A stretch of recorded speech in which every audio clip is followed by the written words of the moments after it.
They called him the gravedigger now. They said it with respect. Thomas Harlan stood on the porch of his cabin in March of 1903, watching the other miners stumble through the streets of Dawson City toward the assay office, their faces wrapped in wool, their fingers black with frostbite, their spirits broken by another winter that had claimed 14 men in the camps along Bonanza Creek. His cabin sat at the edge of town, small and strange and half sunken into the earth, and the smoke that rose from his chimney was thin, impossibly thin for a winter that had dropped to 52 degrees below zero. The men who passed looked at that smoke and shook their heads because they did not understand what Thomas Harlan understood, what he had learned through failure and humiliation and one terrible night when he had been certain he would die. They did not know that beneath his feet, 8 feet down in the frozen ground, the earth itself breathed warmth into his home at a steady 55 degrees, rising through an opening in his floor like a gift from the old gods of the north. They did not know that while they burned 4 cords of wood each month just to keep from freezing, Thomas burned less than 1. They did not know that the man they once called a fool, a chichaco, a dead man walking, had solved the problem that killed more prospectors than the cold itself, the problem of surviving when you could not find enough fuel to burn. The story of how Thomas Harlan became the gravedigger begins not in Alaska, but in the coal fields of eastern Pennsylvania, in a town called Scranton, in the year 1897. But the story that matters, the story of the cellar and the cabin and the 48 degrees that separated life from death, that story begins on a frozen creek bank in September of 1901 with a pistol pointed at his face. "You're standing on my claim," the man said. Thomas looked at the pistol. It was a Colt Single Action Army, the same revolver that half the men in the territory carried, and it was aimed at the center of his chest. The man holding it was tall and broad, with a beard that had gone white with ice, and eyes that held no warmth at all. Behind him stood 2 others, younger and meaner, their hands resting on the handles of their own weapons. "I filed this claim 3 weeks ago," Thomas said, "with the Dominion Land Office in Dawson. I have the papers in my tent." "Papers?" The tall man spat into the snow. "You hear that, boys? The Pennsylvanian has papers." The 2 younger men laughed.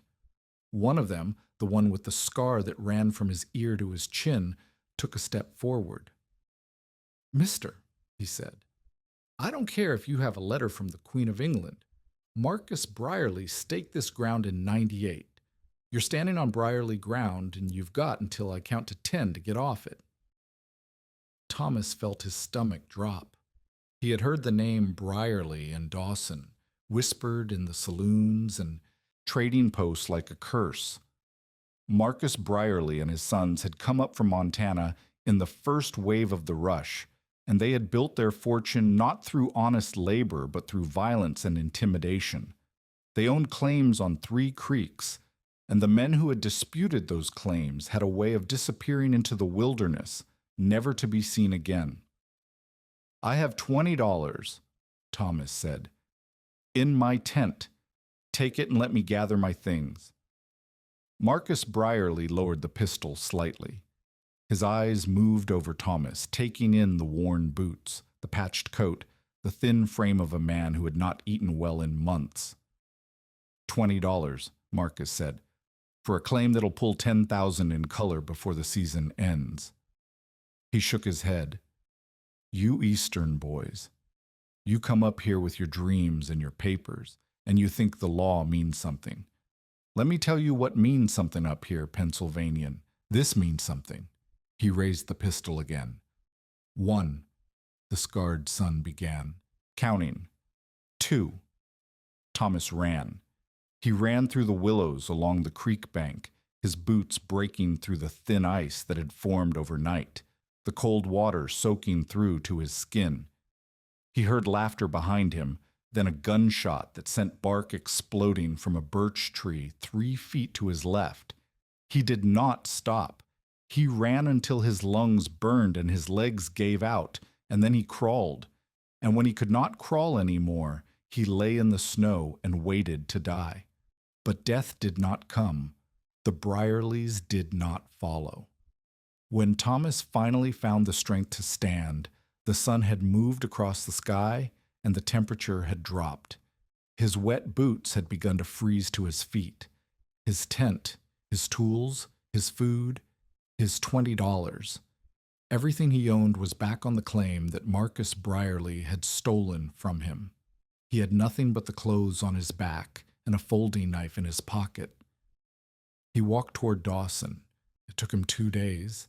By the time he reached the town, his feet were black with frostbite and his mind had gone strange from hunger and cold. He collapsed in the street outside the Northern Saloon, and the men who found him assumed he was dead. They were preparing to drag his body to the morgue when he opened his eyes and spoke. "I need a doctor," he said, "and I need to find work." The doctor was a man named Sullivan who had come north from San Francisco looking for gold and found instead that his medical skills were worth more than any claim. He examined Thomas in a back room of the saloon, his expression grim. "You're going to lose 3 toes on the left foot," Sullivan said. "Maybe 4. The right foot might be salvageable if we're lucky." Thomas stared at the ceiling. The wood was rough-hewn spruce, and he could see the marks where the axe had shaped each beam. "How much?" he asked. "For the surgery?" $20. "For the recovery, another $30 for room and board. You'll be off your feet for 6 weeks, minimum." "I don't have $50. I don't have 50 cents. Sullivan sighed. He had heard this story before. He heard it every week from men who came to Alaska with dreams of fortune and found only suffering. "There's a man named Whitmore," Sullivan said. "Runs a lumber operation south of town. He's always looking for workers. Tell him I sent you. Maybe he'll advance you enough to cover the surgery." The next morning, Thomas limped 3 miles through the snow to find Clement Whitmore. Whitmore was not what Thomas expected. The lumber bosses in Pennsylvania had been hard men, cruel men, men who saw their workers as tools to be used and discarded. Whitmore was different.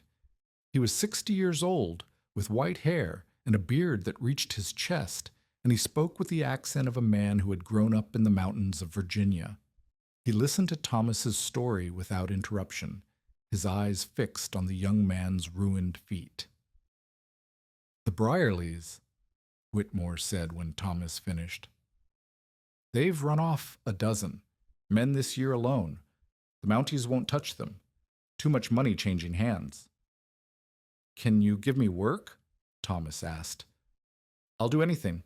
Cut timber, haul logs, dig latrines. I just need enough to pay the doctor and get through the winter." Whitmore was quiet for a long moment. Then he stood and walked to the window of his office, looking out at the forest that surrounded his camp. "I'll give you work," he said, "but not cutting timber, not with those feet. I need someone to dig. Dig. Cellars, storage pits. The permafrost around here runs 10, 12 feet deep in most places, but there are spots where it's thinner, where the ground stays soft enough to work if you know what you're doing. I need someone to find those spots and dig them out. Build cold storage for the meat and vegetables. Keep the supplies from freezing solid or rotting in the summer." Thomas nodded. He did not understand why this work was important, but he did not care. He would have agreed to anything. "There's something else," Whitmore said. He turned from the window and his eyes met Thomas's. "You're from Pennsylvania, the coal country." "Yes, sir." "You know about mines, about underground spaces." "I worked the breakers when I was a boy, sorting coal. Never went down into the shafts, but I knew men who did." Whitmore nodded slowly. "Then you know something that most of these fools up here don't understand. You know that the earth has its own temperature. Down deep, Away from the air, the ground stays the same all year round. 50 degrees, 55 degrees, warmer than the surface in winter, cooler in summer. Thomas thought about this. He remembered the miners coming up from the shafts in January, stripping off their coats because they were sweating in the tunnels while the air above ground was cold enough to freeze a man's breath in his lungs. "I remember," he said. "Good." Whitmore walked back to his desk and sat down. "Because that's going to keep you alive this winter, son. The knowledge of what's down there. Most men who come to this country die because they fight the cold. They burn wood until there's no wood left to burn, and then they freeze. But the smart ones, the ones who survive, they learn to work with the land instead of against it. They learn that the earth itself can keep them warm if they're willing to dig for it." Thomas did not fully understand what Whitmore meant. Not then. But over the following months, as he healed and worked and learned, the old man's words took root in his mind like seeds waiting for spring. The surgery cost Thomas 3 toes on his left foot and 2 on his right. Sullivan did the work in November, after the first hard freeze, when the blood loss could be controlled by the cold. Thomas spent 6 weeks in a cot at Whitmore's camp, his feet bandaged and elevated, his body slowly healing.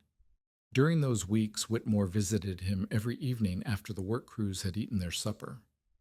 The old man would sit beside Thomas's cot and talk about the land, about the cold, about the hundreds of ways that men died in Alaska and the few ways they managed to survive. "You know how many men froze to death in the Klondike last winter?" Whitmore asked one night in December. Thomas shook his head. 47, official count. Probably twice that many who were never found. And you know what killed most of them? The cold. Whitmore shook his head. Not the cold itself? The lack of fuel? A man can survive 60 below if he's got enough wood to burn. But wood is heavy and hard to cut when the temperatures drop, and most of these prospectors are working claims miles from the nearest timber. They run out of fuel in February, and by March, they're dead. So they should stockpile more wood. Should, but most of them don't think that far ahead.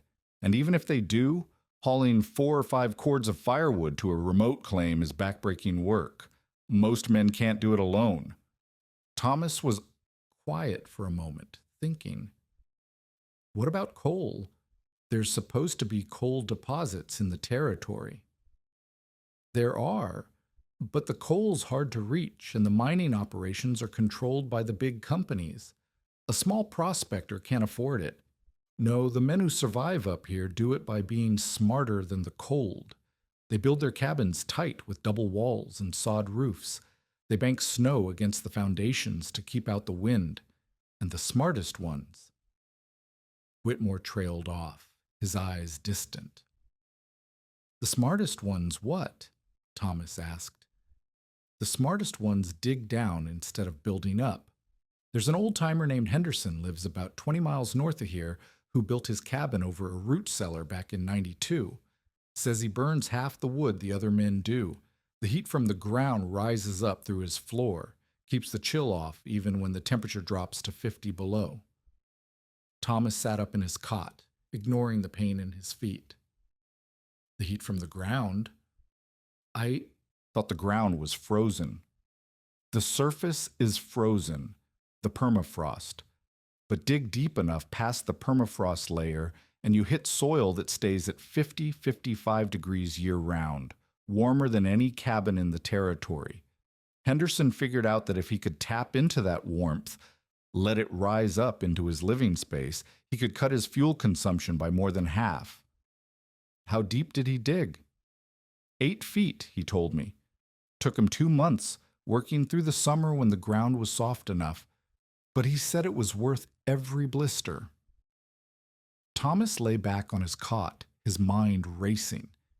8 feet, 55 degrees. The numbers turned over in his head like stones in a creek, smoothing into something that felt like a plan. "I want to see it," he said. "Henderson's cabin, when my feet heal." Whitmore smiled. It was the first time Thomas had seen the old man smile since he arrived at the camp. "I thought you might," Whitmore said. "I thought you might." By February, Thomas could walk again. His gait was strange now, uneven, the missing toes throwing off his balance in ways he was still learning to compensate for. But he could walk, and that was enough.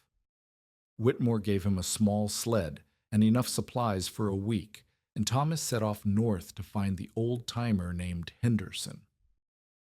The journey took 3 days. Thomas traveled light, sleeping in snow caves he carved into the drifts, conserving his strength for the walking. The cold was brutal, 43 below on the second night according to the thermometer he carried in his coat pocket, but he had learned enough about the country by now to know how to survive it. He kept moving, kept his blood flowing, and when he stopped, he buried himself deep in the snow where the wind could not reach him. Henderson's cabin was exactly what Whitmore had described. It was small, maybe 12 feet by 12 feet, with walls of spruce logs and a roof of sod that had been packed down until it was nearly as solid as stone. But what made it different from every other cabin Thomas had seen in the territory was the way it sat on the land. Instead of being built on a raised foundation, like most northern structures, Henderson's cabin was sunken into the earth, its floor sitting a good 3 feet below the surrounding grade. Thomas approached the cabin carefully, not wanting to startle the old man. He called out from 50 yards away, announcing himself as a friend of Clement Whitmore, and after a long moment, the door swung open. Henderson was ancient. That was the only word for him. His face was a map of wrinkles, his hands gnarled like the roots of the spruce trees that surrounded his home. He looked at Thomas with eyes that had seen more winters than most men could imagine, and he nodded slowly. "Whitmore sent you," Henderson said. It was not a question. "Yes, sir. He said you might show me how you built this place." Henderson studied him for a moment, then stepped aside and gestured for Thomas to enter. The warmth hit Thomas like a wave. He had expected the cabin to be warmer than the outside air, any shelter would be, but this was something different. The air inside Henderson's cabin felt alive, heated from below by something Thomas could not see but could absolutely feel. He looked down at the floor and saw rough planks of spruce, and in the center of the room, a trap door held closed by a simple wooden latch. "That's it," Henderson said, following his gaze. "That's the secret." He bent down, his old joints cracking, and lifted the trap door. A rush of warm air rose from the opening, carrying with it the smell of earth and roots and something else, something ancient and clean. Thomas knelt beside the opening and looked down.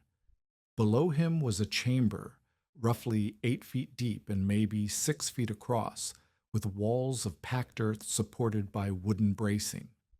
The floor of the chamber was bare soil, and even from where he knelt, Thomas could feel the heat radiating up from the depths. 55 degrees, Henderson said, give or take. Same temperature as a cave, more or less. The earth holds that heat all year round, no matter what the surface is doing. In the summer, it keeps things cool. In the winter, it heats the cabin, Thomas said. Henderson nodded. The warm air rises. Always has. Always will. Hot air goes up, cold air sinks. As long as I keep that trap door open, the heat from the cellar flows up into my living space. When it gets too warm, I close the door and let things settle. Simple as that. Thomas looked around the cabin. There was a small wood stove in the corner, but the fire burning inside it was barely more than coals. A few sticks of kindling, nothing more. How much wood do you burn? Thomas asked. In a typical winter, about 20% of what the other boys use, sometimes less. The ground does most of the work for me. Thomas stood up, his mind calculating. 20%. If a normal cabin burned 4 cords of wood per month, that meant Henderson was burning less than 1. The savings in labor alone would be enough to change a man's life, to free up time for mining or trapping or simply surviving. I want to build one, Thomas said. A cabin like this. Can you teach me? Henderson was quiet for a long time. He walked to his stove and added a few sticks to the fire, not because he needed the heat, but because the ritual of it seemed to calm him. It's not easy, he said finally. Digging through permafrost is the hardest work you'll ever do. It takes months, even in summer when the ground is soft. And you have to do it right, or the whole thing collapses.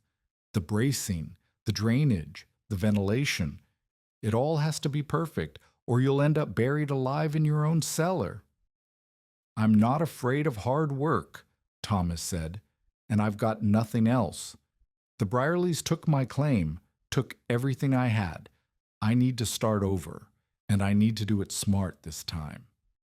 Henderson looked at him for a long moment, and something shifted in the old man's eyes. Recognition, maybe, or understanding. The Brierleys, he said. I know that name. They tried to run me off my ground back in '94. I was too old and too stubborn to leave, and eventually they decided I wasn't worth the trouble. He paused, then added, They're not good men. They're not men at all, really. Just wolves in human skin. They'll pay for what they did, Thomas said. Someday. Maybe. Maybe not. But vengeance isn't what's going to keep you alive this winter, son. Knowledge is. So sit down and listen, and I'll tell you everything I know about digging a root cellar in the frozen north. Thomas sat, and Henderson began to teach. The lessons lasted 3 days. Henderson walked Thomas through every step of the process, from selecting a site to laying the final floorboards. He explained how to identify ground where the permafrost was thin enough to dig through, how to build the wooden bracing that would keep the walls from collapsing, how to create drainage channels that would carry away the meltwater in spring.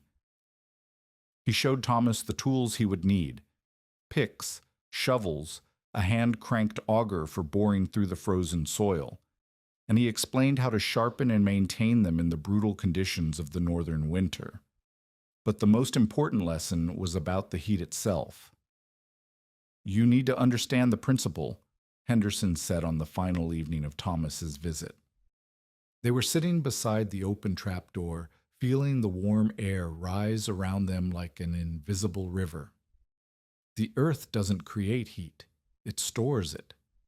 All summer long, the sun warms the ground, and that warmth sinks down deeper and deeper, until it reaches a level where the temperature stays constant no matter what's happening on the surface. 50 to 55 degrees in most places. That's your reservoir. That's where the heat lives. And the cabin sits on top of it, Thomas said. Exactly. The cabin is like a chimney drawing the warm air up from the cellar. As the warm air rises, cooler air flows down to replace it, gets heated by the ground, and rises in turn. It's a cycle, a constant flow of warmth, and as long as you don't seal it off completely, it keeps going all winter long. Thomas nodded slowly. He was beginning to understand not just the mechanics of Henderson's design, but the philosophy behind it. The old man was not fighting the cold. He was using it, redirecting the natural flow of heat to serve his needs. The trapdoor is the key, Henderson continued. Without it, you've got no control. Some nights, when the temperature drops to 50 below, I leave it wide open and let the heat pour up into the cabin. Other nights, when it's warmer, I close it halfway or shut it completely. The cellar is like a furnace, and the trapdoor is the damper. You learn to read the conditions, to feel what the cabin needs, and you adjust accordingly. How warm does the cabin get? Thomas asked. Henderson smiled. On the coldest nights, with the trap door open and a small fire going, I can keep this place at 40 degrees, sometimes warmer. The surface cabins in Dawson, the ones without cellars, they're lucky to hit freezing on nights like that. Most of them drop into the teens or single digits, no matter how much wood they burn. 40 degrees. Thomas thought about the miners he had seen in town, huddled around their stoves, burning through their precious fuel supplies just to keep their water from freezing. They would kill for 40 degrees. One more thing, Henderson said. He reached into a pocket and pulled out a small notebook, its pages yellowed and worn. I've been keeping records since I built this place. Temperatures, fuel consumption, everything. Take it. Study it. It'll tell you more than I ever could. Thomas took the notebook and held it carefully, as if it were made of gold. And in a way, it was. The knowledge contained in those pages was worth more than any claim on Bonanza Creek. Thank you, he said. Henderson shook his head. Don't thank me yet. You've still got to do the work. Dig the cellar, build the cabin, survive the winter. If you make it through, then you can thank me. Thomas left Henderson's cabin the next morning, traveling south toward Dawson with the notebook tucked inside his coat, close to his heart. The temperature was 41 below, and the wind cut through his clothing like a knife, but he barely felt it. His mind was full of plans, of calculations, of the vision of a cabin that could keep a man warm without burning him out of fuel. He would build it. He would prove that it could be done. And then, maybe, he would find a way to make the Brierleys pay for everything they had taken from him. Back in Dawson, Thomas threw himself into preparation. The spring thaw was still months away, and he would need that time to gather the materials and supplies he would need. Whitmore had given him a standing offer of employment, and Thomas worked through the remainder of the winter, digging storage pits for the lumber camp and saving every cent he earned. By April, he had accumulated enough money to buy the tools Henderson had described: a good pick, 2 shovels, a hand auger, and a set of axes for the timber work.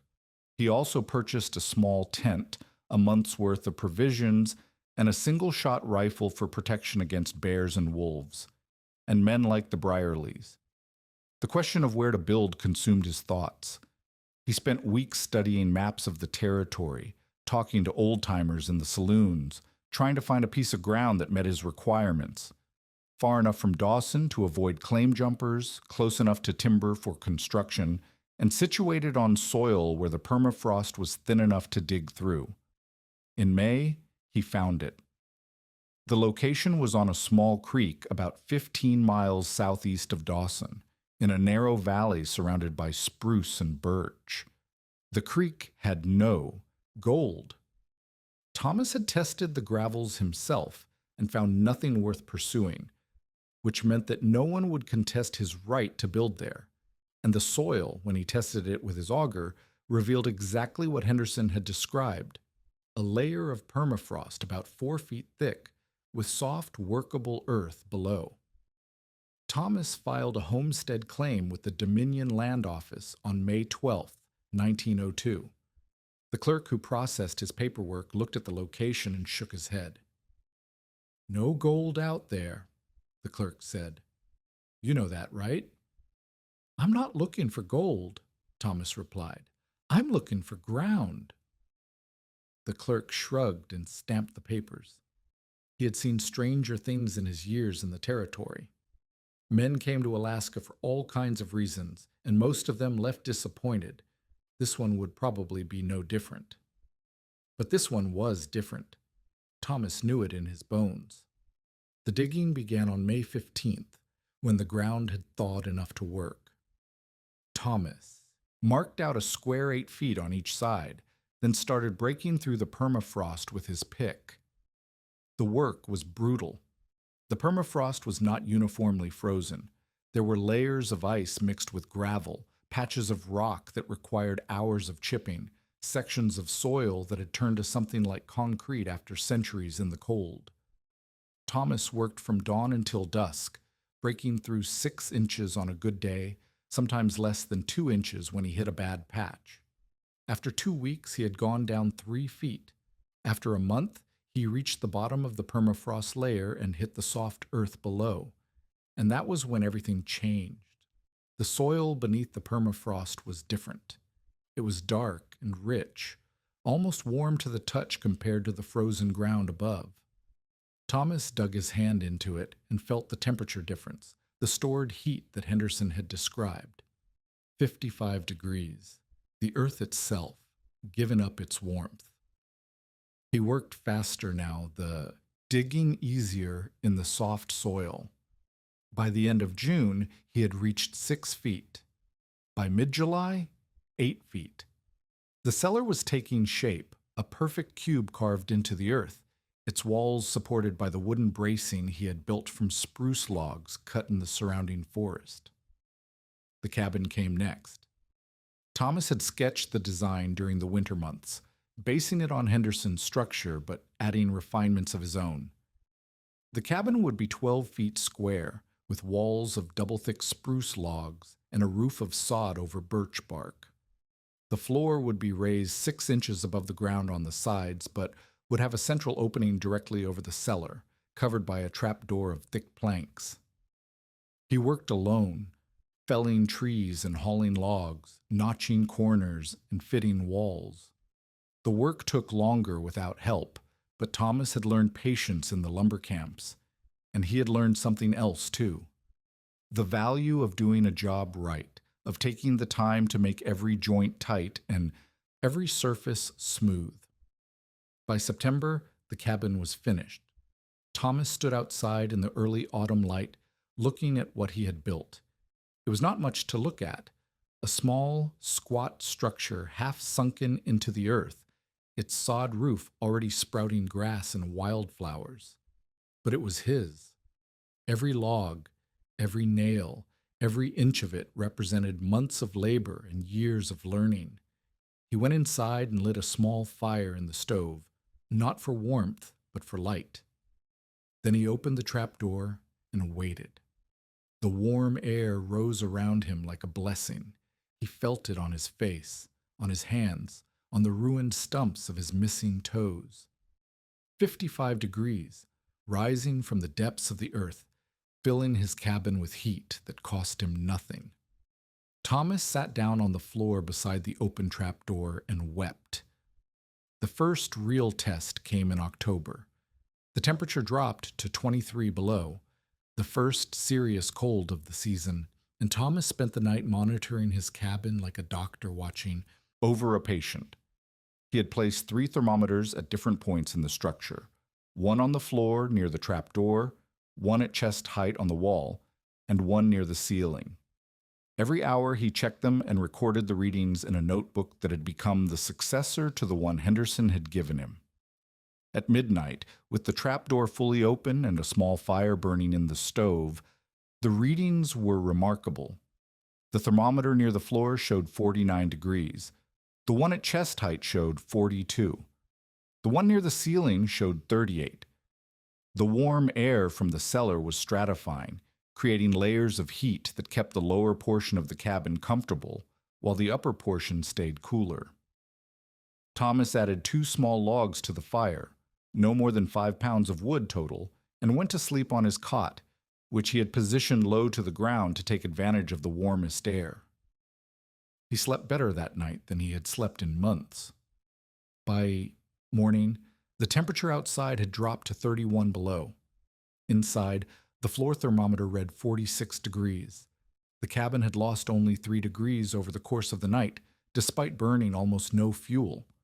Thomas wrote in his notebook, "System works. Heat loss minimal. Fuel consumption approximately 1/5 normal rate." He underlined the last sentence 3 times. The weeks that followed were a process of refinement. Thomas learned to read the conditions, to predict how the cabin would respond to changes in the outside temperature and to adjust accordingly. On mild nights, when the mercury stayed above zero, he kept the trapdoor closed or only slightly open, conserving the heat in the cellar for when he would need it most. On brutal nights, when the cold dropped to 40 or 50 below, he opened the trapdoor wide and let the earth breathe its warmth into his home. He also learned the limitations of his design. The cellar could not heat the cabin indefinitely.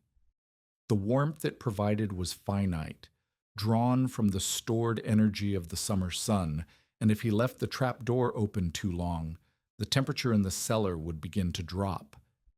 He needed to cycle the heat, opening and closing the trapdoor in a rhythm that allowed the cellar to recover while still keeping the cabin livable. By November, he had developed a routine. During the day, when he was active in generating his own body heat, he kept the trapdoor mostly closed. In the evening, as the temperature dropped and he prepared for sleep, he opened it wide and let the warm air rise. In the morning, he closed it again, trapping the heat in the cabin while the cellar recharged. The system was not perfect. On the coldest nights, he still needed to burn wood to supplement the cellar heat. But where other miners were going through a cord of firewood every week, Thomas was using a cord every month. The savings in labor alone were staggering. Instead of spending half his waking hours cutting and hauling wood, he could focus on other things: hunting, trapping, improving his cabin, and planning for the future.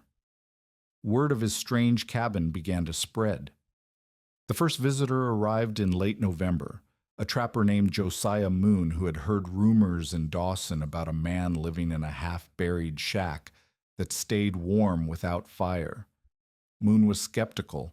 He had been in Alaska for 6 years and had seen plenty of men die from schemes that sounded good in theory but failed in practice. But he was also curious enough to make the 15-mile trek to see for himself. Thomas welcomed him cautiously. He had learned to be wary of strangers in the territory, but Moon had an honest face and carried no weapons except a skinning knife at his belt. "Whitmore told me about you," Moon said as he ducked through the low doorway. "Said you were building something different out here, something that might actually work." He stopped just inside the cabin, his eyes adjusting to the dim light. Thomas watched his face as the warmth registered. "Good God," Moon said. "It's like a furnace in here." 44 degrees, Thomas said. "Give or take. The cellar does most of the work." Moon walked to the center of the cabin and looked down at the trap door, which Thomas had left partially open. He knelt and held his hand over the gap, feeling the warm air rising from below. 55 degrees, Moon said quietly. "The same as a mine shaft. You know about that?" "I spent 2 years in the copper mines in Montana before I came north. The tunnels stayed warm all winter, even when the surface was frozen solid. I always wondered if there was a way to use that heat for something practical." He looked up at Thomas. "You figured it out." "An old-timer named Henderson figured it out," Thomas said. "I just built on what he taught me." Moon stood and looked around the cabin, taking in the details. The double-thick walls, the sod roof, the placement of the stove, the arrangement of the thermometers on the walls. "How much wood are you burning?" he asked. "About a quart a month, maybe less." Moon let out a low whistle. "A quart a month. I'm going through 4, and my place is half this size." He shook his head slowly. "You could sell this, you know, the knowledge of how to build it. There are men in Dawson who would pay good money to cut their fuel consumption by 80%. Thomas had thought about this. The idea of sharing what he had learned, of helping other men survive the brutal winters, appealed to him. But there was another consideration, one that had been growing in his mind ever since he finished the cabin. "Maybe," he said, "but first I need to prove it works. One winter isn't enough. I need to show that the system holds up over time, that it doesn't collapse or flood or freeze." I need data. Data. Moon smiled. You sound like an engineer. I worked in the coal fields back east. We didn't call it engineering, but that's what it was. Solving problems, finding ways to make things work. Moon nodded. He walked to the door and paused, looking back at Thomas. You know the Brierleys are still out there, he said. Still running their claims, still running off anyone who gets in their way. Word is they killed a man last month, up on Hunker Creek. Beat him to death and left him in the snow. Thomas felt his jaw tighten. I know. They hear about what you've built here, they might come looking. Not for the cabin itself, but for you. They don't like men who make them look foolish, and a man who can survive an Alaska winter on a cord of wood a month makes all their bluster about toughness look pretty hollow. Let them come, Thomas said. Moon studied him for a moment, then nodded. You've got steel in you, Harlan. More than I thought when I first walked in. Just make sure that steel doesn't get you killed. He left without another word, disappearing into the trees as silently as he had come. The winter deepened. December brought the darkest days when the sun barely crested the horizon before sinking again, and the cold settled over the land like a weight. Thomas kept his records, tracked his fuel consumption, refined his techniques. He learned to bank snow against the cabin walls to provide extra insulation, packing it tight and letting it freeze into a solid barrier against the wind. He learned to seal the cracks in his door with strips of wool and animal fat, reducing the drafts that stole heat from the interior. By January, his fuel consumption had dropped even further. He was burning less than 3/4 of a cord per month now, and his cabin was consistently warmer than any structure in Dawson. The coldest night of the winter came on January 19th. Thomas checked his thermometer at sunset and saw the mercury dropping fast. 38 below, then 42, then 47. By midnight, it had reached 52 degrees below zero, the coldest temperature he had ever experienced. He opened the trap door wide and stoked the fire until it was burning hot. Then he sat on his cot and waited, watching the thermometers on his walls. At 2 in the morning, with the outside temperature holding steady at 52 below, the inside of his cabin was 37 degrees, cold but livable, cold enough to see his breath, but warm enough to sleep without fear of freezing. Thomas wrote in his notebook, 52 below outside, 37 inside, difference of 89 degrees, fuel consumption, 12 pounds of wood over 8 hours. He underlined the last figure, 12 pounds, less than a single small log per hour, and his cabin was still 89 degrees warmer than the air outside. The system worked, not just in theory, not just in moderate cold, but in the most extreme conditions Alaska could produce. Spring came slowly to the north. The days lengthened, the temperatures rose, and the snow began to melt, revealing the brown earth beneath. Thomas emerged from his cabin like a bear from hibernation, blinking in the bright sunlight, his body thinner than it had been in the fall, but his spirit unbroken. He had survived. More than survived. He had thrived, living through the worst winter of his life on less fuel than most men used in a month. The knowledge he had gained, the data he had collected, the techniques he had refined, all of it was now a part of him, written into his bones as surely as the scars on his feet. But survival was not enough. Thomas knew that if he was going to make a life for himself in this country, he needed more than a warm cabin. He needed income, stability, a way to build something lasting. The answer came from Whitmore. The old man arrived at Thomas's cabin in late April, traveling with 2 of his workers and a string of pack mules loaded with supplies. He spent 3 hours inspecting the cabin, examining the cellar, reviewing Thomas's notebooks with the careful attention of a man who understood what he was looking at. "You've done it," Whitmore said finally. "You've actually done it. I've been in this country for 15 years, and I've never seen anything like this." "Henderson showed me the way," Thomas said. "Henderson showed you the idea. You made it real." Whitmore closed the notebook and handed it back. "I want you to build more of these. For my camps. For the men who work for me. I'll pay you $50 for each cellar you dig, plus materials, plus a share of the fuel savings over the first winter." Thomas did the calculation in his head. $50 per cellar, plus materials, plus savings. If he could dig 4 or 5 cellars over the summer, he would have enough money to buy equipment, to hire helpers, to expand his operation. "I'll do it," he said. The summer of 1902 was the hardest work of Thomas's life. He dug 6 cellars for Whitmore's camps, traveling across the territory with his tools and his knowledge, training crews of laborers to assist with the excavation and construction. Each cellar took 3 to 4 weeks to complete, less time than his original because he had help now and because he had learned from his mistakes.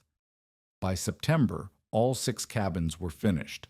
Whitmore paid him $300 plus another $50 in materials, plus a promise of a share in the fuel savings once winter set in. But more valuable than the money was the reputation Thomas had built. Word spread through the mining camps and trading posts about the man who could dig a hole in the frozen ground and pull warmth from it like magic. They called him the grave digger now, at first as a joke, then with increasing respect as the stories of his cabins multiplied. Not everyone was pleased. The news reached Marcus Brierly in late October, carried by a drifter who had heard the stories in Dawson and repeated them in a saloon on Bonanza Creek. Brierly listened without expression, his cold eyes fixed on the fire, and when the drifter finished, he asked a single question. "This grave digger, what's his real name?" "Harlan," the drifter said. Thomas Harlan used to work at Whitmore's lumber camp. They say he came up from Pennsylvania a few years back, got run off a claim by some... He stopped, suddenly aware of the temperature in the room. Marcus Brierly rose from his chair. His son, seated on either side of him, rose as well. "Pennsylvania," Marcus said softly. "I remember him, the one who ran." "Pa," the scarred son said, "that was 2 years ago. He's nothing, just a digger." "He's not nothing." Marcus walked to the window and looked out at the frozen landscape. "He's a man who remembers, and men who remember are dangerous." He turned back to his sons. "Find out where he lives. Find out how he built these cellars, and find out if he's got anything worth taking." The Brierlys came on a night in December, when the temperature had dropped to 35 below and the world was locked in ice. Thomas was asleep in his cabin, the trap door open, the warm air rising around him like a protective blanket. He woke to the sound of footsteps on his porch. There were 3 of them, just as there had been on the creek bank 2 years ago. Marcus Brierly stood in front, his white beard crusted with frost, his eyes as cold as the air around him. His sons flanked him, their hands resting on their pistols. "Thomas Harlan," Marcus said, "the grave digger." Thomas stood slowly, his heart pounding, but his hands steady. He had known this moment would come. He had prepared for it. "What do you want, Brierly?" "What's mine? You built something here, something valuable. Men are paying good money for your cellars, for your knowledge. That's mine now." "I don't owe you anything." Marcus smiled, but there was no warmth in it. "You owe me everything. You were standing on my ground 2 years ago. I let you live.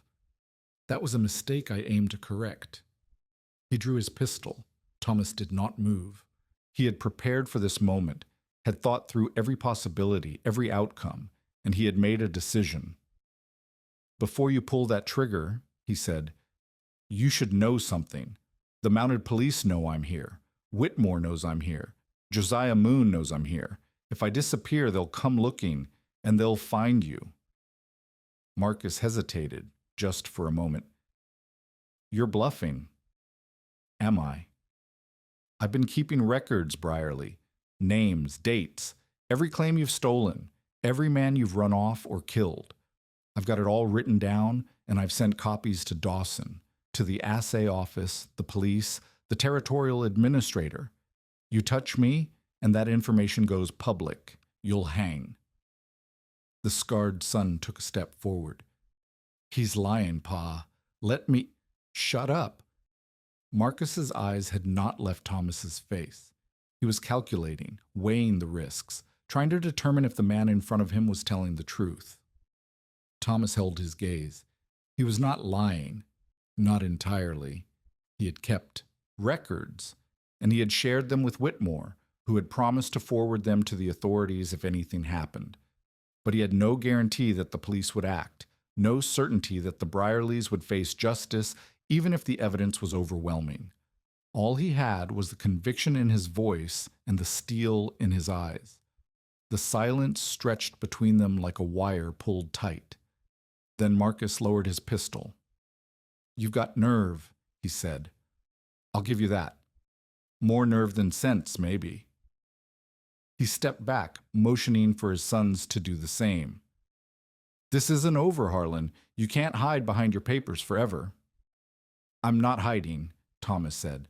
"I'm building, and every cabin I build, every cellar I dig, makes more men who owe me their lives.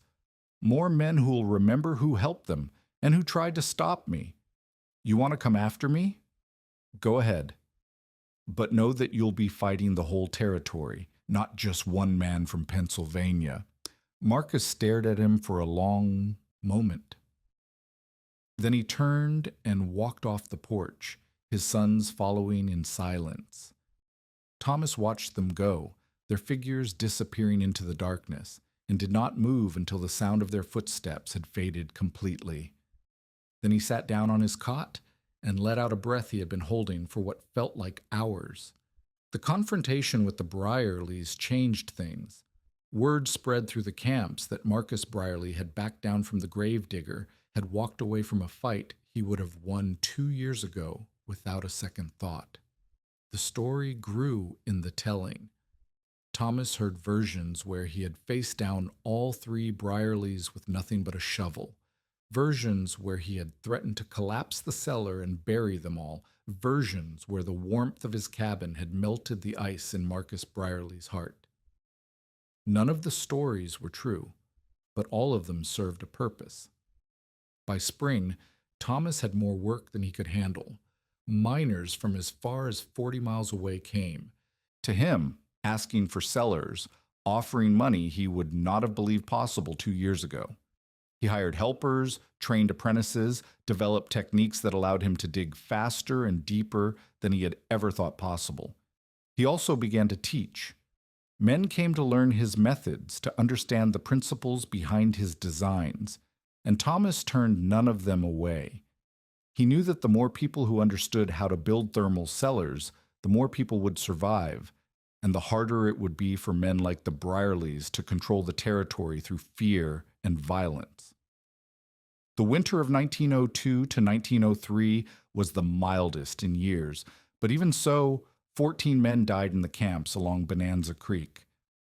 Thomas knew some of their names. He knew that if they had built cellars like his, they might have survived. He redoubled his efforts. By the summer of 1903, Thomas had built or supervised the construction of 27 thermal cellars across the territory.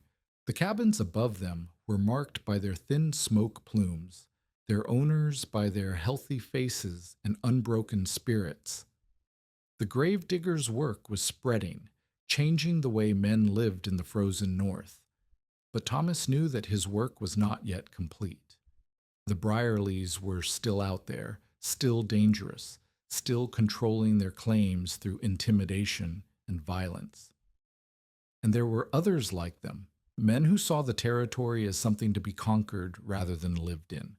something to be stripped and discarded rather than built upon. The final confrontation came in August. Thomas was working at a site on Sulphur Creek, digging a cellar for a miner named Patterson, who had struck a modest vein of gold and wanted to build a permanent home for his family. The work was going well. The permafrost was thin in this area, and Thomas had already reached the soft soil below. He was standing at the bottom of the pit, 8 feet down, when the shadow fell across the opening above him. Well, well, a voice said, "The grave digger in his natural habitat." Thomas looked up. The scarred son of Marcus Brierly was standing at the edge of the pit, looking down at him with a smile that held no humor at all. "Your father's not with you," Thomas said. "Pa's dead. Died in April. His heart gave out." The smile widened. "That means I'm in charge now, and I've decided it's time to finish what we started 2 years ago." Thomas felt his pulse quicken, but he kept his voice steady. "You'll hang if you kill me. I told your father." "You told my father a lot of things. Most of them were lies." The scarred man, his name was Caleb, Thomas remembered now, drew his pistol and pointed it down into the pit. "I've been to Dawson. I've talked to the police, the assay office, the territorial administrator. Nobody has any records with your name on them. Nobody has ever heard of Marcus Brierly's crimes." "You were bluffing, Harlan, and my father was too old and too tired to call. You want it." Thomas said nothing. His mind was racing, searching for options, for some way out of the trap he found himself in. "But I'm not old," Caleb continued, "and I'm not tired, and I've been waiting for this moment for 2 years. He cocked the pistol. Thomas moved. He had spent 2 years digging in the frozen earth, building strength in his arms and shoulders that most men would never match. He used that strength now, leaping for the wooden ladder that led out of the pit, pulling himself up with desperate speed. Caleb fired.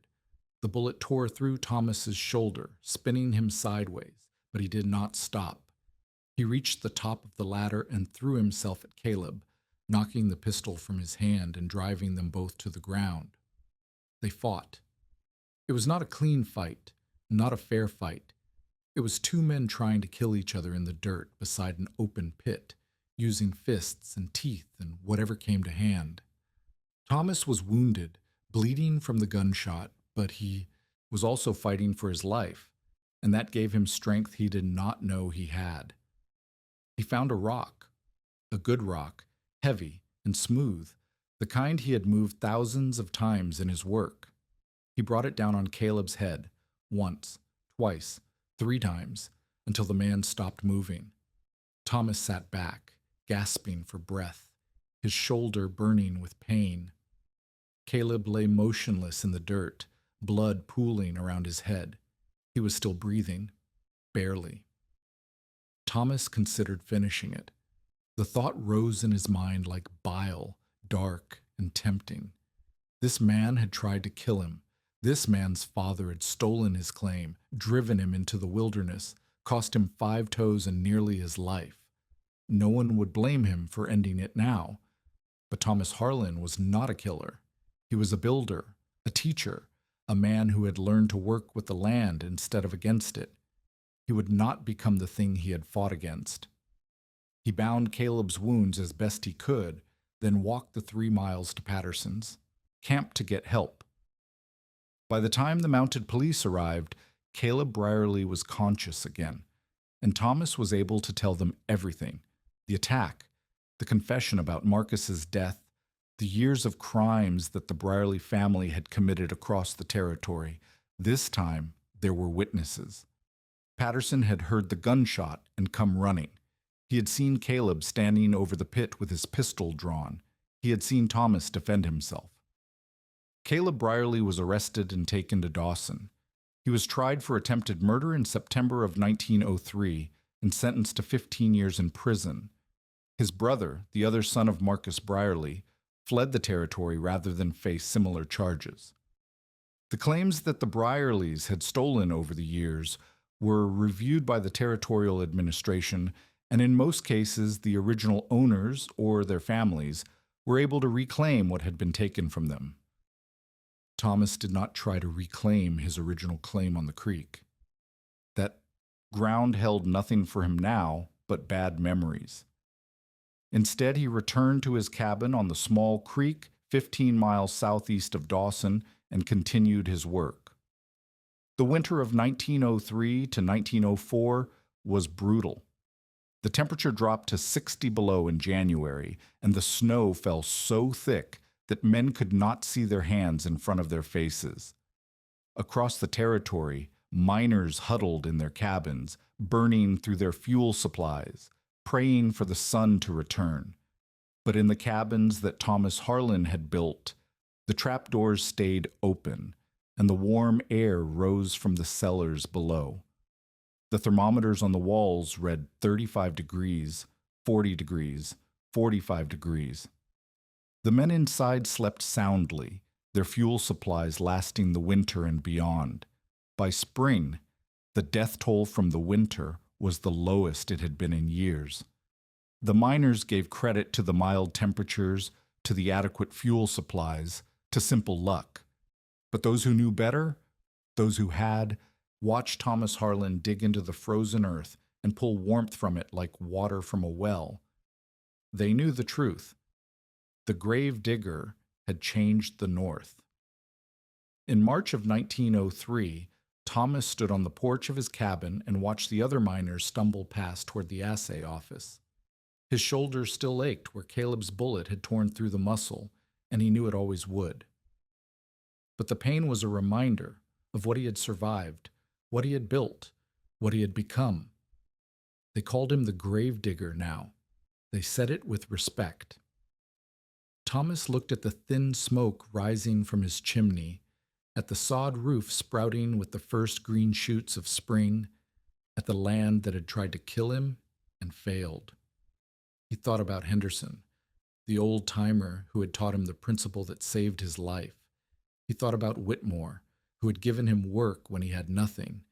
He thought about the men whose cabins he had built, whose lives he had saved, whose futures he had secured.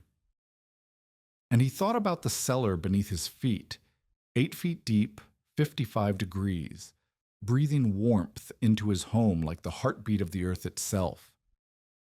He had come to Alaska looking for gold. He had found something better. He had found a way to live. Thomas Harlan built 43 thermal cellars over the following decade. He taught his methods to hundreds of men who spread them across Alaska and the Yukon and into the frozen reaches of northern Canada. The design evolved over the years: deeper cellars, better bracing, more efficient heat distribution, but the core principle remained the same: work with the land, not against it. Use what the earth provides. Dig down to find warmth. He never became rich. The gold that drew men to the north eluded him, and he never had the temperament for prospecting anyway. But he lived well, married a woman named Margaret who had come up from Seattle to teach school in Dawson, and raised 3 children who learned to dig before they learned to read. When Thomas Harlan died in 1931, at the age of 62, his funeral was attended by more than 200 people. They came from across the territory, from camps and towns and homesteads that bore the mark of his work.